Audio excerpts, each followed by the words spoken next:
everyone, this is Teresa with Homeschool Primer, and today I have a special treat. I'm going to introduce you to KiwiCo, which is a monthly subscription, basically a project or a crate as they call them. Kind of looks like this, that your child can get each month. It has all the materials in this little box and the instructions, and in this case, so here's the name of the company, KiwiCo, and they have so many different lines, if you can see that right there. Tadpole, Koala, Kiwi, Atlas, Doodle, and Tinker. And they also have Eureka, which is not listed here. We're most familiar with the Tinker and the Doodle. And here's the Tinker crate here, and my son's going to put this together for you today, and you can kind of see he's going to do an unboxing of what's in the box and how it works. Alright everyone, so we're going to get started on this unboxing of the Tinker crate from Kiwi Company, the motor-powered maze. So when I open this up, first thing you see is this thing called the Tinker Zine. So this is sort of like an informational magazine, and then the instructions are incredibly detailed. Oh, they're upside down.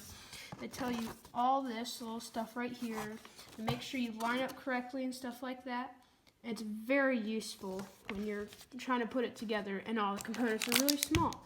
So yeah, here's the motor-powered maze, and here's this little box. They have, the batteries are always included with, so pretty much all the Kiwi crates, they come with everything you need, absolutely everything, except scissors. That's the one thing they don't put in there. They'll put in screwdrivers, but not scissors. Here's the buttons, it looks like. Here's the bottom of the maze. Here's the, looks like maze 1. So, and then I guess that's how we'll take out the foam for this, using this, and see, we got little marbles, we have some pins, some rubber bands, yep, and then here's the glass that goes on the front, not glass, it's sort of plastic, and here's some more cardboard, I think that's used for the back, and battery instructions, stuff like that.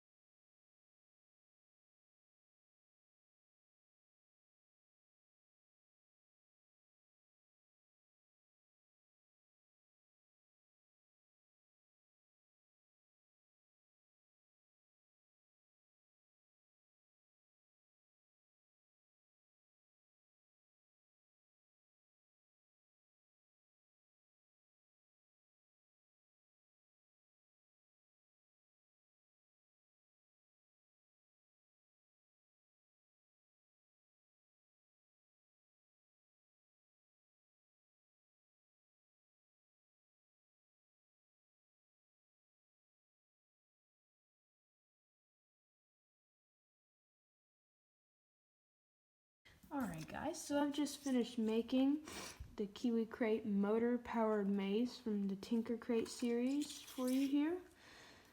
And yeah, so I'm going to do a review on it. And here it is. So it's pretty neat. You've got this nice purple color scheme right here. And then on the back, there's the motor, battery box, and the battery. The battery was included, so that's really good. And here's the little controller. It's controlled by these wires over here. And if you look really closely, you can see the marble down. I mean, it's called a bead in there, but I like to say marble.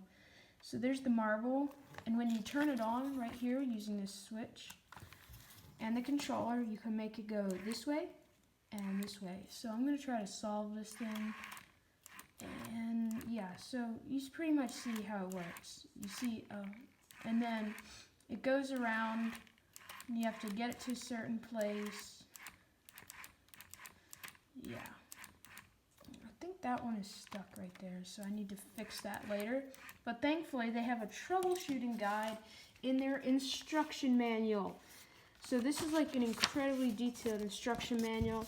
It has a ton of stuff in it, and it's really informational. Troubleshooting, see?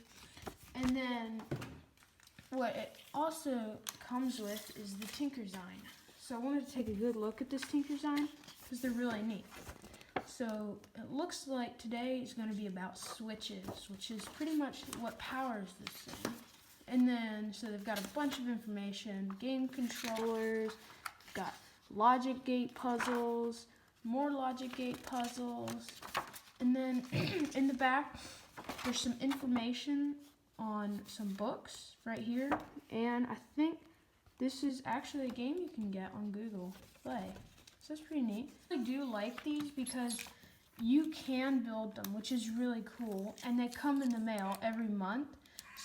And then sometimes you have no idea what's coming, so it's always an adventure to see what's coming.